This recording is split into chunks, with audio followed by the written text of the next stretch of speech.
Advanced Studio Classroom is on the air.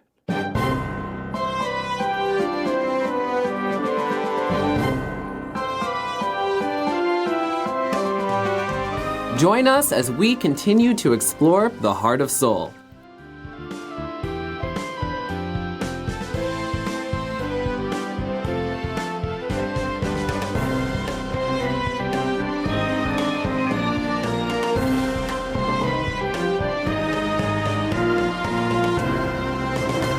Welcome to Advanced Studio Classroom. I am your host, Joe, and today we are continuing our travel article about Seoul. Yesterday, we covered a couple of different places. We went to palaces. We checked out some markets. We gave you some travel tips. And so today, we're going to continue along that adventure because there are so many places, so many things to do in Seoul. One day just isn't quite enough to cover all of it. And again, I'm your host, Joe. Joining me once again is my fabulous panel. And we have today with us, Rebecca. Good to see you. Thank you, Joe. Thank you for having me again. And yesterday was fun. Yes. I learned a lot about Seoul, a lot about Korea, and I'm looking forward to learning more about Korea and talking about some of the great places to visit. And we also have special guest, Rebecca's sister, Katrina. Hey, welcome back. Hey, thank you for having me. Very nice to see you again. And our true Korea expert, Tina. Hello, Joe. Hi, everyone. Now, Tina, I felt like you were our MVP yesterday. You gave us all sorts of travel tips, shopping tips. You even told us, for the ladies, if you wear the traditional Korean dress, you can get into some places for free, right? I think so. Ah, very good. I love it. Now it's gone from, I think so. Now, before we get into the meat of today's article, I wanted to ask our panelists, what is a place that you have been to for travel that you would want to go to again? Try to get it a second time. You went there, you liked it, you want to try a couple more things in that same area. I know this is a hard question, but I'm just kind of curious what you would say. Rebecca. Ooh, that's a really hard question. There are so many amazing places to visit. However, recently I did take a trip to Australia. I'd actually been waiting for years to go to Australia, and I finally was given the opportunity. And I would love to go back because even though I did several things, I didn't actually get to go scuba diving or snorkeling or go to several other places I would like to go to. Very nice. How about you, Tina? Back to Seoul? Yeah, that's one of the places, but I love New York City. Oh. Because I love Broadway show. Really? Mm-hmm. Do you happen to have a particular Broadway show that you really enjoyed? Well, of course, Phantom of the Opera is the one that everybody loves. Miss Saigon. Well, there are lots of it. Yeah. So that's one of the places I would definitely want to go back. Oh, yeah, because there is nothing like a Broadway show. It's such an experience. Well, Katrina, you're pretty well traveled, right? What's another place you'd want to go to? Well, I have been to a few places, but one that I would love to return to is Bali, Indonesia. Oh. I went when I was in high school, and it was nice, but I feel like I didn't get the full experience. Right. And I think it'd be great to go back and really indulge. That's right. I forgot. You know, in high school, you actually didn't do most of high school in the United States, right? That's right. Yeah. Wow. I actually did 2 years of high school right here in Taiwan. Oh, wow. What a special experience. Yes, it was definitely very unique and a wonderful experience. Well, these are some of the places that our panelists would want to return to. And for the sake of our article, we're going to return to Seoul, Korea. So we're going to get that first reading talking about chowing down at a very interesting market.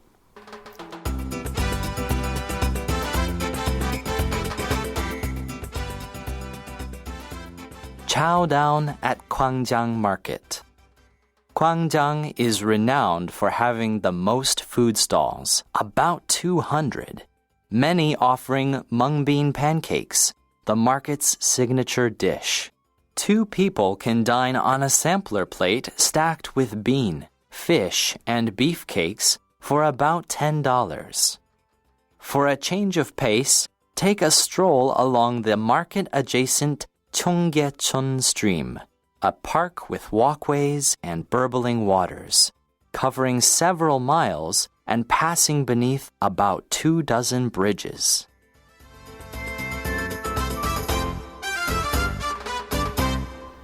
Gwangjang is quite a destination, and apparently, Katrina, it's very famous and well known for something specific.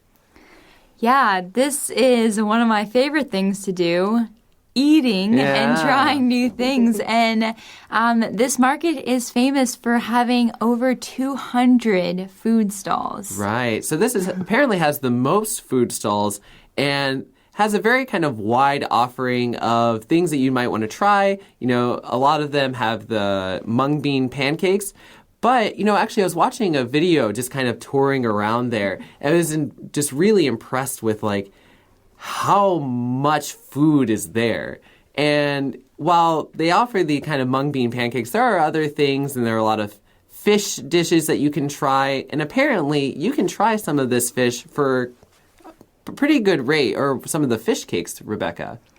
Right. Well, it says that 2 people can dine on a sampler plate, which is stacked with bean, fish, and beef cakes for about $10, which actually seems like a really good price to me because 2 people are sharing it. Right.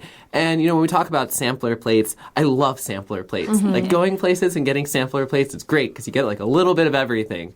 So There's one problem with sampler plates.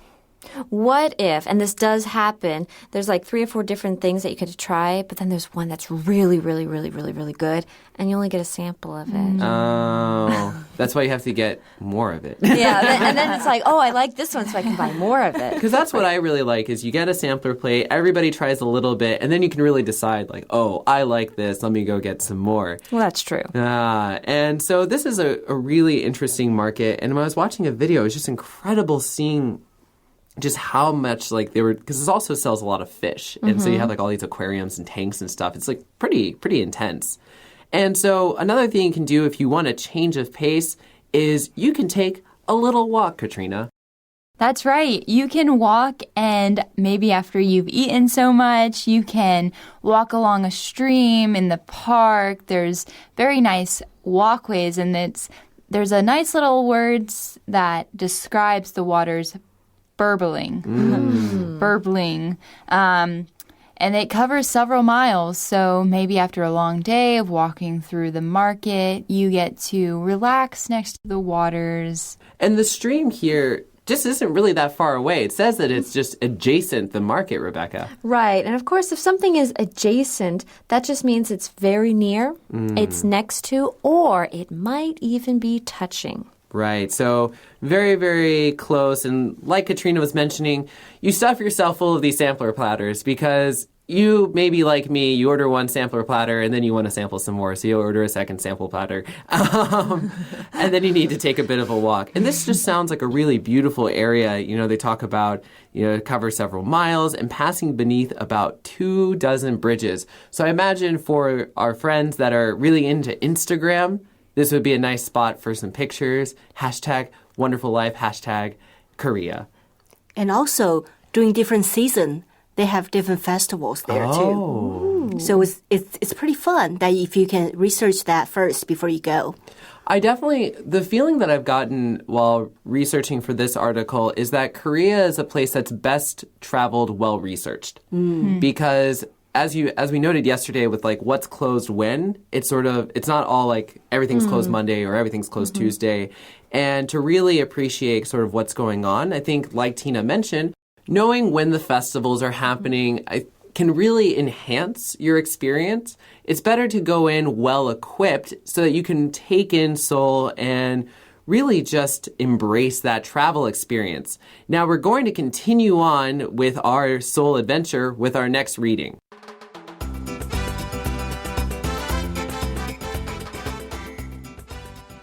Check out an old folk village. Glimpses of Seoul as it stood before 1953 are rare, so it's a good idea to visit Bukchon Hano Folk Village, a neighborhood of homes from centuries past, ingeniously restored and still occupied. The main street leads to a hilltop with splendid views of the old tile roofs in the foreground, the modern skyline beyond. Ascend Namsan. Namsan Seoul Tower rises 777 feet above 800-foot-high Namsan Mountain. The result is an unbounded view of skyscrapers, the surrounding hills and valleys of the city, the Han River, and the commercial district of Gangnam. The Namsan cable car can take you to the top of Namsan Mountain for about $9 round trip. But for the biggest views, pay $10 more for the elevator ride to the tower's wraparound observation deck.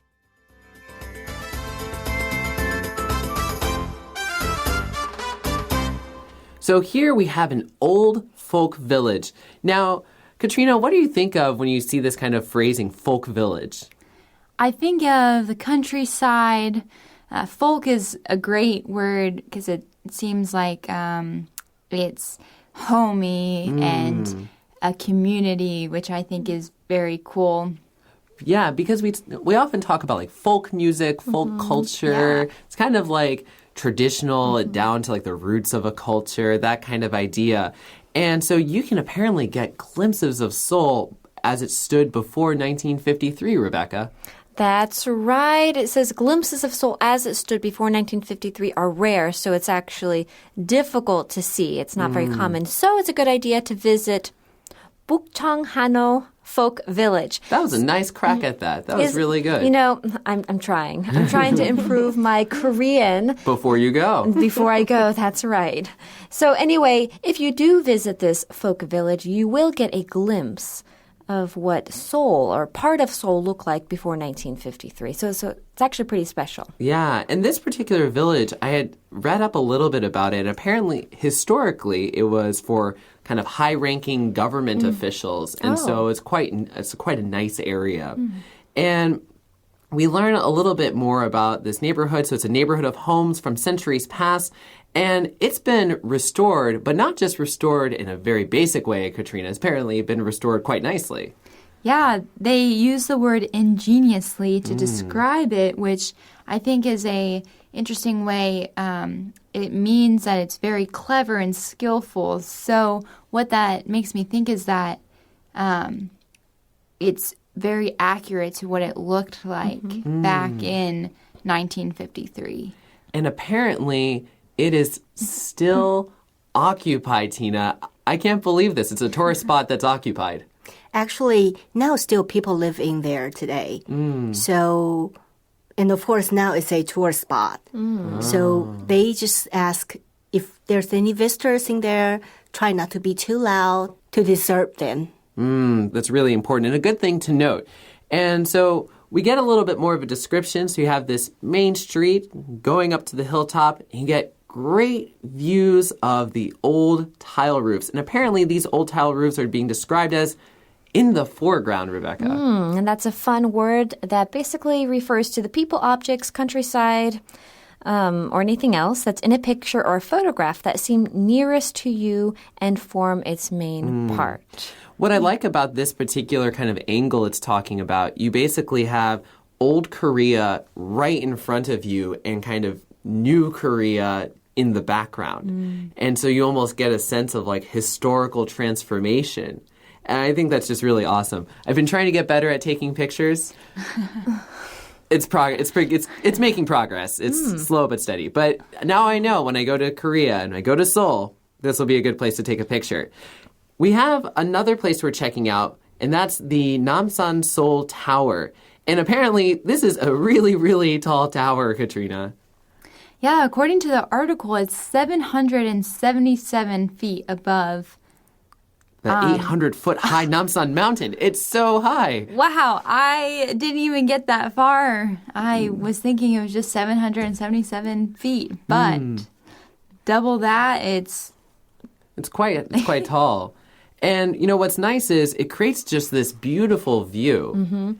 The result is an unbounded view of skyscrapers, the surrounding hills and valleys of the city, the Han River, and the commercial district of Gangnam. Every time I see Gangnam, I just think Gangnam Style. It's been like almost 6 years, and I still think of that song. It still gets stuck in my head. Yes. Now, Tina, have you been to this spot? I've been there a few times. Yeah, it's beautiful up there. When you go, are you usually going during the day or during the evening? Well, I went there one time during the daytime and then twice in the evening. Twice? Which is different different. Well, it's the same view, but you get different observation. Yeah, so it's nice.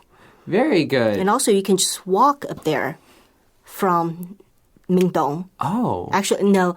Let's say this from Mingdong, you can walk to the cable car station. Okay. Yeah, and then take cable cars up there. So, friends, we're already planning your itinerary for you. You do your shopping, check out Myeongdong, and then start to walk up to the cable cars.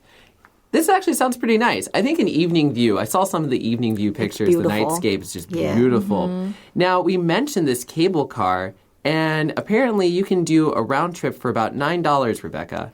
That's right. But for the biggest views, pay $10 more for the elevator ride to the tower's wrap-around observation deck. So I guess you can pay an additional $10, and then you can go to the observation deck. And if it wraps around, that means that it actually goes around the entire tower, right? Tower, right. And so you can basically kind of go around and check out almost like a 360 and get that whole view, which is quite nice. And actually, I feel like the prices are quite reasonable. I think of like Taipei 101. Going up Taipei 101 now, I feel like it's really expensive as the prices have gotten higher. But, for $10 plus a cable card ride, $9, so $19 total, that's not too bad, I think. I would be willing to do that. How about you, Katrina? Definitely. From what it sounds like, it's a view that you don't want to miss. So $19? Yeah, it sounds good. And I watched one YouTuber who had done, actually quite like Tina, had done a day visit and a night visit. And I'd recommended the night visit because you get like a really beautiful cityscape. And sometimes during the day you might be dealing with haze or pollution. It's a sad fact of being in a city. Now, we're going to be looking a little bit more at some of the shopping that you can do, as well as checking out a city wall with our next reading.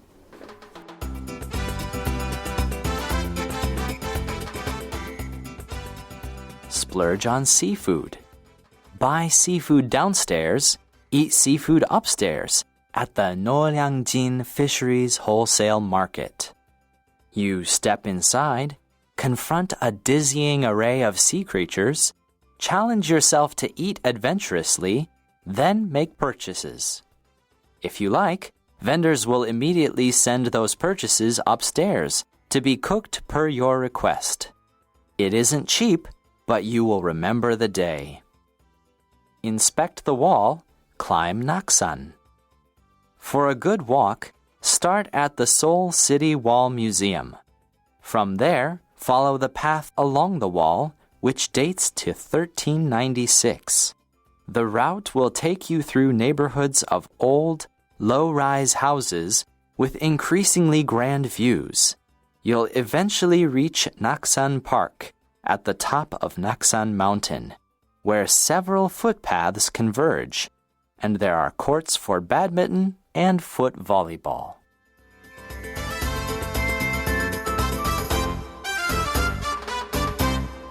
Talking about splurging on seafood, so you're going to spend a lot of money here if you're a seafood fan. Now, if you're not into seafood and you think fish are extra cute and cuddly, maybe don't visit here. And this is actually the place I was thinking of that's absolutely packed with fish, is this Noryang-jin Fisheries Whole Market. And there are some interesting videos, if you look this up on YouTube, of just people walking by. And if you didn't know it was a fishery, you would actually think you were in an aquarium. Really? There's just that many like fish tanks and really interesting creatures. But you're not there to look at them. You're there to eat them, Katrina. That's right. And I love seafood. There we go. This is your spot. Not a great day for friends of the sea. Or people like me will come in, snag them, and enjoy. But it says that you step inside, confront a dizzying array of sea creatures. What a interesting way to describe this. Right. When I looked at this kind of phrasing, I thought, oh, wow, it must be just like visually overwhelming. Right. Usually when we talk about this word array, it means that there's a large selection, a nice selection of something. And if there's a dizzying array, I would assume this means that there is such a large selection that it's rather overwhelming. You're like, oh, I want this. Oh, no, I want that. And maybe the colors are rather beautiful, too. So here there's a challenge to eat adventurously, then make purchases. And I think eating adventurously is sort of an important part of traveling. I often struggle with this as a vegan because I have to ask questions like, is there eggs or meat in this? But sometimes I eat by faith and just assume it's okay. But I think, really getting into the food is really good because there are times I've met people who have traveled abroad and even though they're traveling, they'll still go to like McDonald's or something. And that just seems so sad. Yeah, I can definitely attest to that. Maybe not being ready to try or being nervous about what if I don't like it. And you really miss out on the best parts, I think, of a culture. Right. Sometimes I think that when people travel abroad, travel to different countries, they don't want to be adventurous. They don't want to try new foods. And like Katrina, you were saying, they end up missing out because they want to stick to what they're familiar with. But friends, if you happen to travel to Korea or travel abroad, we want to encourage you, be adventurous, try new things. Don't just stick to only Chinese food. There we go. And here, it's mentioning if you like these vendors, the people selling them, they'll immediately send those purchases upstairs to be cooked per your request. So however you want this thing cooked, they'll make it happen. But the caveat, the sort of but that's here, is it isn't cheap. Now, the benefit, though, is you'll remember the day. Yeah, and sometimes you got to spend a little money so you know what something is really like. Mm-hmm. And if you have a crew of people that love seafood, this will probably be the place for you. Okay, well, again, and I've noticed we have this pattern in this article where we talk about eating lots of things and then taking a walk. I feel like the writer is trying to tell us to walk after we have a meal. And so we're inspecting a wall and we're climbing the Naksan. So apparently you can get quite a nice walk here, Rebecca. Definitely. And I actually really enjoy walking, so this is probably a great place for me. But it says, for a good walk, start at the Seoul City Wall Museum. From there, follow the path along the wall, which dates to 1396. So this is actually quite a historic place. And I'm sure the museum is really interesting for people who love museums. Right. And I'm sure we will not see Tina there at that wall. This doesn't seem like your speed, right, Tina? Well, actually, this is the place I would like to visit next time. I totally misjudged you. I'm so sorry. And also, to me, Seoul is a very walking-friendly city. Oh, what do you mean by that? They have really nice sidewalks. And it's very wide. Oh. Most of the roads are really wide. And so to me, it's a very easy walking city. Oh, that's really good to know because that's not always true. There are lots of cities. I think of Taipei. Taipei is increasingly becoming a walking, like kind of very pedestrian-friendly kind of city. But there are still times I'm walking on a sidewalk and it just stops. Or it ends in steps and then continues in steps where it does like 2 steps down, 2 steps up. And I think I've seen foreign friends here that are in wheelchairs and I just think, oh my gosh, that must be so difficult. Oh, yes. I remember when I had a broken foot, last year, and I was on crutches. It was very, very difficult. Actually, I really didn't get out too much because Taipei, especially where I live, is really not pedestrian friendly. Cars don't stop at the crosswalk. Even with crutches. Oh, not even crutches. Well, so going along this wall, there's also this route, and it'll take you through neighborhoods of old low-rise houses that just continue to look grander and grander. You can see these nice grand views that are just absolutely beautiful. And you'll eventually reach this park at the top of the Naksan Mountain. And there's a lot to do over at this park. Yeah, there are several footpaths, which are great, and they cover, it seems like a great scheme of area, and it leads to courts for badminton and something I think is very interesting, foot volleyball. Yeah. There's always some kind of new sport or thing that's popular. I remember a few years ago I had encountered handball. Oh, handball. And it was really interesting because I was talking to a student and I asked them what was their favorite sport, and they said handball. Now, me assuming, oh, okay, this English isn't your native language. Clearly, you're talking about basketball. And he said, no, it's not basketball, it's handball. And it's sort of like soccer and baseball together. Oh. So you're doing kind of soccer-like maneuvers, but you kind of tossing in a basketball-like fashion. So you're using more of your hands. So here, foot volleyball, I can imagine it's kind of volleyball, but with your feet.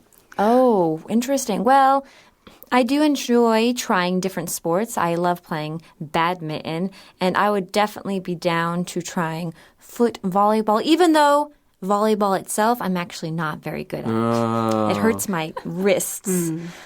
Poor wrists. Oh, that's rough. Yeah. Now, before we close out today's program, I want to ask Tina. Tina, do you have any other South Korea travel tips that our listeners should keep in mind? Yeah, one thing is that lots of the stores, they hire girls or boys that's from China so they can actually speak Chinese with you. Oh, that's really So you don't convenient. have to worry about your language at all. Oh, that's nice to know, because I would be really concerned, like, oh, I don't speak Korean. Am I going to have to rely on broken English conversation? So knowing that they do speak Chinese. But that's for Chinese, for people that's from China or Taiwan. But for American, of course, they can speak a little English too. Lots of people can. That's no problem. But taxi drivers, most of them are older Korean. So they wouldn't know Chinese or English. So what I have to do is I have to ask the hotel concierge. Every morning when I go out, I'll ask the concierge to write me a little note. Says, oh, I want to go to, go to Mingdong. Go to Nansan Tower. So that's smart. They'll help me to write it down, and then I can show this to the taxi driver. I like it. And then the taxi driver is so cute. They have to use the GPS to find your spot. Oh.